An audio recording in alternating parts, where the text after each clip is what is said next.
Bonjour pour cette capsule qui est dédiée au rituel pour la nouvelle lune. Alors en effet, là, ce samedi 17 mars, il y a une nouvelle lune qui arrive et dans les cycles planétaires, les nouvelles et pleines lunes sont les meilleurs moments pour commencer et voir l'évolution de votre projet. Donc je me suis dit que j'allais vous expliquer un tout petit rituel qui m'est venu en tête il y a quelques temps et qui j'espère pourra vous aider à mettre en place de nouveaux projets, de nouvelles idées et profiter de ce temps de la nouvelle lune pour justement poser les bases et émettre le soi à l'univers pour que la loi d'attraction marche pour vous. On va dire ça comme ça. Alors, je suis assez pratique et visuelle comme fille, si je puis dire, donc j'aime bien faire des dessins ou écrire. Pour moi, ça paraît plus tangible, on va dire. Donc, je me suis mis à faire un petit dessin que je vais vous mettre en photo. Alors, mon rituel, il est assez simple, il est en trois parties et il est basé sur l'idée que vous êtes votre personnage principal du jeu vidéo de la vie.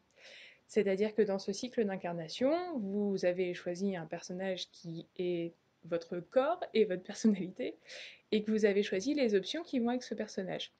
Donc, exactement comme un jeu vidéo, au fur et à mesure que vous avancez dans le jeu, vous avez des niveaux qui sont débloqués, vous avez fait des side quests qui vous ont apporté des objets en plus, ou des amis en plus, ou des guides en plus, et cela vous permet d'avancer plus vite dans le jeu. Et ben pour la vie, c'est pareil.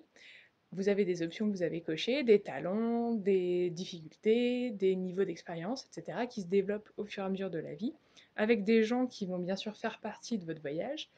Et ces options-là, en fait, peuvent être mises à jour justement à chaque nouvelle lune.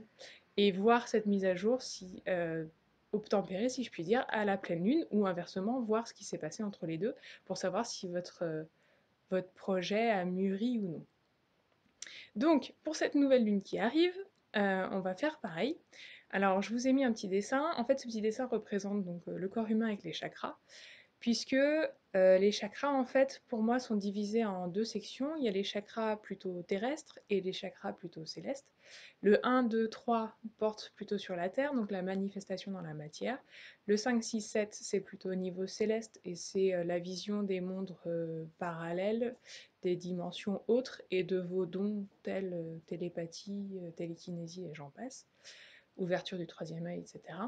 Et le 4, le chakra du cœur, est l'endroit où ces deux zones de chakra, si je puis dire, se rencontrent et font le lien entre ciel et terre.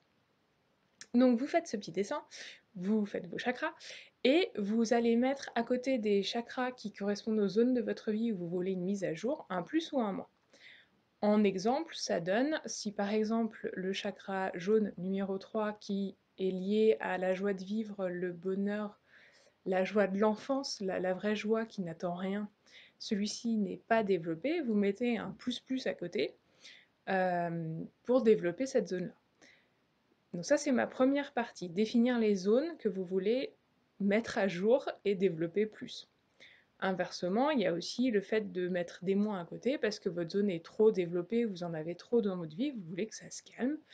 Par exemple, chakra 2 de l'émotivité, si vous êtes comme moi ultra sensible, vous aimeriez bien que ce chakra se diminue un petit peu, s'équilibre avec les autres et être moins émotive ou du moins que cela ne prenne pas part sur votre journée ou sur votre vie de tous les jours. Quand cette première phase est faite, vous passez à la phase 2. La phase 2, c'est comprendre en quoi ces chakras sont reliés aux zones de votre vie. Donc si on reprend mon idée de chakras qui sont plus basés vers la Terre, 1, 2, 3, ça va être effectivement ce que je vous disais, tout ce qui est manifestation dans la matière. Le chakra 1, c'est le chakra racine, c'est à la fois la survie et la vie, et donc ça peut être le chakra de la sexualité ou le chakra aussi de votre ancrage à la terre. Ancrage à la terre, si pour vous par exemple ça veut dire créer une famille, avoir une maison, un lieu de vie qui vous convient et être en ville ou à la campagne, c'est donc la zone qui est liée à ce chakra. Donc la phase 2, c'est de détailler, mais en petite dose. Vous vous souvenez de ma vidéo sur la loi d'attraction, il faut éviter les gros détails. Ce qui vous conviendrait de développer par rapport à ce chakra. Donc ça, c'est la phase 2. Vous prenez une autre feuille à côté et vous mettez en grande ligne pourquoi vous voulez développer plus cette zone-là dans votre vie et quel point dans votre vie vous voulez développer. Et la phase 3, Alors c'est la phase qui va peut-être paraître un peu bizarre, mais qui permet justement de vocaliser ce rituel, mais de vocaliser vos souhaits pour que l'univers entier vous entende. Vous avez le choix de le faire dehors ou à l'intérieur, suivant où vous habitez. Le but du jeu étant d'être en face, ou du moins en direction de la Lune, puisque c'est quand même à elle que vous allez parler. C'est de dire à voix haute vos souhaits. Ça n'a pas besoin d'être 3 heures de parlotte, ça n'a pas non plus besoin d'être 10 minutes, c'est vous qui choisissez, c'est vous qui le sentez, avec vos mots, et d'expliquer, voilà, pour cette nouvelle lune, je voudrais manifester, créer ou développer telle et telle chose dans ma vie, et vous pouvez lister tous les chakras un à un, ou vous pouvez faire un résumé de ce que vous avez marqué, peu importe, de toute façon, c'est comme vous le sentez, et ce sera toujours parfait puisque c'est vous qui l'avez fait. Ensuite, après cette phase-là, vous avez deux choix. Il y a des gens qui aiment brûler, si vous avez un support papier, bien sûr, brûler ce papier, parce que pour eux, le fait de brûler veut dire que ça y est, c'est fait, ça part dans l'univers, et donc vous n'avez plus à vous en occuper.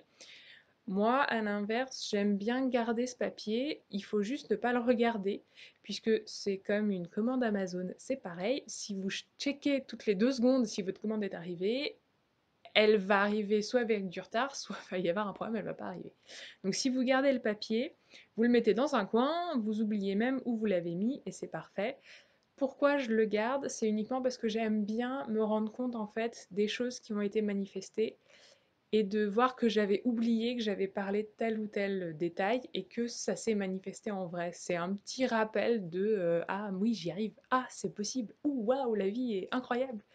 Donc voilà, c'est mon côté magique que j'aime bien garder parce que je trouve ça vraiment sympa de revenir, même une année après, de se dire mince, j'avais vraiment tout noté et parfois même de se dire ah oui, donc si j'avais pas noté ça, ça serait passé différemment. Donc voilà, c'est juste, c'est au choix, vous faites comme vous le sentez encore une fois, et de toute façon, c'est parfait suivant la méthode que vous utilisez. Donc voilà, c'était mon petit rituel de la nouvelle lune. Si ça vous parle, c'est tant mieux. Si vous voyez des objections à ça, n'hésitez pas à mettre des commentaires. J'attends de savoir si ça vous a plu, si ça a marché pour ceux qui ont déjà tenté le coup. Et puis on se retrouvera pour la pleine lune pour faire le bilan. Un grand merci à tous, beaucoup de lumière, beaucoup de couleurs. Merci.